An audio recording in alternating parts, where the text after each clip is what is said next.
আজকে রাত্রে ডিনার লাচ্চা পরোটার সাথে পনির দিয়ে ঘুগনি, মানে ঘুগনি পনির। ভালো হয়েছে তুমি? ভালো আর পনির ঘুগনিটা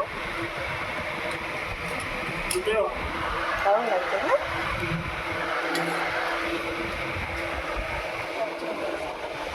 আপনারা জানাবেন লাচ্চা পরোটার সঙ্গে পনির ঘুগনি কেমন লাগে, কেমন হয়েছে ডিনারটি? প্রিয় হয়েছে। আগে খুব জানতাম না কাটতে।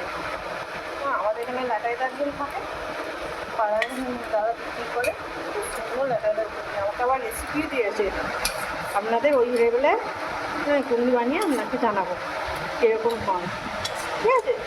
আর আমি একে তো পনির ঘুগনি করেছি, আমার মতন করেছি, তাতেও ভালো হয়েছে।